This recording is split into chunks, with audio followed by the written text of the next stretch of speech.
नमस्कार। आज हम इस बात पर चर्चा करेंगे कि ब्राह्मण का अपमान करने और ब्राह्मण का वध कर देने या मार देने से उस राजा उस देश का विनाश कैसे हो जाता था। मतलब ये चीज होती कैसे थी, भगवान ऊपर जाके उसका विनाश करते थे? कहता नहीं, ऐसी बात नहीं है। इन सबको समझना बहुत जरूरी है कि ब्राह्मण करता क्या था, ब्राह्मण के लिए इतना ज्यादा विशेष महत्व क्यों दिया गया था। ये बहुत जरूरी काम है। सबसे पहले जानते हैं ब्राह्मण करता क्या था। ब्राह्मण अपने जहाँ पे मतलब गुरुकुल में, ब्राह्मण गुरुकुल में जहाँ शिक्षा देता था वहाँ पे बहुत से ब्राह्मण भी शिक्षा लिया करते, ब्राह्मण के पुत्र भी शिक्षा लिया करते। अब ब्राह्मण के पुत्र को ही मतलब अधिकार था अनुष्ठान कराने का। अब अनुष्ठान कराते थे तो वो हर जगह जाते थे, हर घर में जाते थे अनुष्ठान कराने के लिए। तो अनुष्ठान जब कराने जाते थे तो वहाँ पे उनको हर घर के विषय में जानकारियां मिलती रहती थी, जैसे कि किस घर में माँ बाप से बेटों का क्या संबंध है, किस घर में भाई भाई के साथ क्या संबंध है, किस घर में वधू के साथ क्या हो रहा है, किस घर में राजा के प्रति क्या बात की जाती है, किस घर में राजा के सैनिकों के प्रति क्या बात की जाती है, कोई घुसखोर सैनिक तो नहीं जिसके इससे कोई राज्य कोई आदमी प्रताड़ित हो चुका हो। तो एक तरह से आप कह सकते हैं कि एक नेटवर्किंग आइटम था। ये नेटवर्क पूरा फैला हुआ था कि किस तरीके से जो है राजा तक बात पहुंचेगी। तो ब्राह्मण जो हुआ करते थे, जो ब्राह्मण शिष्य हुआ करते थे, अनुष्ठान करा जाते थे, ये अपने यहाँ गुरुकुल में अपने गुरु करते थे। गुरु अपने जो शिष्य आचार्य हुआ करते थे उनको सारी बातों का एक पिरोया होगा, मतलब सजाया हुआ थाल प्रस्तुत करते, सारी बातों को सजाई हुई थाल प्रस्तुत करते थे। उनको समझ आता था कि यार राज्य में चल क्या रहा है।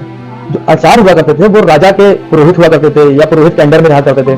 तो उनके पास जाते थे, मान लीजिए पुरोहित के अंडर में रहा करते थे, तो वो पुरोहित पास जाके उनसे अपनी जो जानकारी जो उन्होंने अपने नीचे से प्राप्त की है उसी जानकारी को अपने राजा के पुरोहित मतलब जो उनका गुरु हुआ, आचार्य गुरु जो हुआ करता था उनको दे दिया करते थे।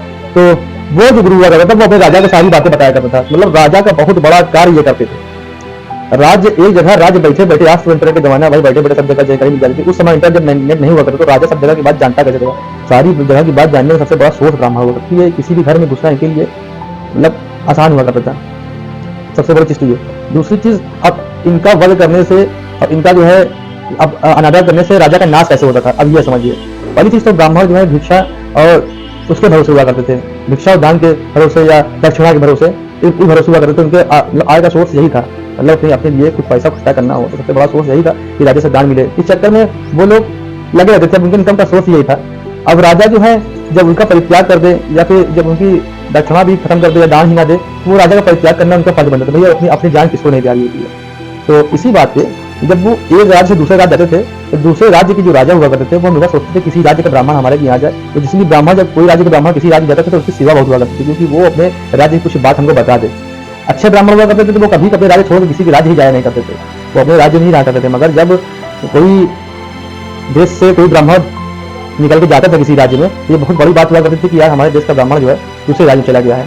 अब दूसरे राज्य में गया है भाई, जो सत्कार पाके किसका मुंह नहीं खुलता। भाई एक चीज तो समझ लीजिए, जिसका सत्कार पाके मुंह ना खुल गया वो समझ लीजिए महर्षि है। सत्कार पाके सबका मुंह खुल जाता है। तो सत्कार पाने के बाद वो अपने देश के राज बता देते, कुछ ऐसे राज बाकी बाद में राजा समझ लेता है। इससे मान लीजिए अगला देश समृद्ध है, वो गरीब है, तो वो जाहिर सी बात हमला करके उसको जीतना चाहते हैं। जीतने के लिए तो जरूरी है ना कोई ऐसा हिस्सा मिले, जो ऐसा कुछ मंत्र मिले या ऐसा कुछ कमजोरी मिले जिससे वो उसको जीत ले। इसलिए जब वो मंत्र या कमजोरी जाकर उसको बता देता था तो राजा को चढ़ाई करने में आसानी हो जाती थी। और तो फिर राजा चढ़ाई कर दिया, कमजोर हिस्से उसको तोड़ दिए, खत्म हो गया राजा का पूरा सर्वनाश हो गया। अब उसके जो सहायक हैं राजा के, जिसके ऊपर चढ़ाई हुई है, वो चाहे उनसे कोई राय मांगे, चाहे उपदेश करे, वो जो भी राय देंगे तो करंट कंडीशन के हिसाब से राय देंगे। मगर अजीब बात यह है कि राजा समझ जाता था कि हमारे देश का जो पुरोहित है, जो हमको अपने देश के विषय में जानकारी देता था, उसने हमारे देश के राज अगले राज्य को दे दिए हैं। अब वो राज जब दे दिए हैं तो यार तत्काल तो सब राज ढकवाना नामुमकिन है, क्योंकि वो चढ़ाई कर चुका है, चढ़ाई कर चुका है, अब वो जीतने वाला ही है। तो तब राजा का विनाश हो जाता था। और ये लोग एक नियम को अपने राजा को बहुत पुरजोर बताते थे कि भाई जो शत्रु हाथ में आ गया है उसको कभी छोड़ो मत। जिस राजा को जीतना चाहते हो उसका राज्य पाने मत, उस राजा को कभी मत छोड़ो, उसको वो तुरंत मार देने का ही काम करते थे। बस ब्राह्मण का आज हमने आपको बता दिया कि अनादर करने से, ब्राह्मण का अनादर करने से देश का नाश कैसे होता था। अब अगली जब वीडियो आएगी तो उसमें हम आपको ये बताएंगे कि ब्राह्मण अपना नियम संयम जो करता था, तो नियम संयम करने की क्या वजह थी। नमस्कार।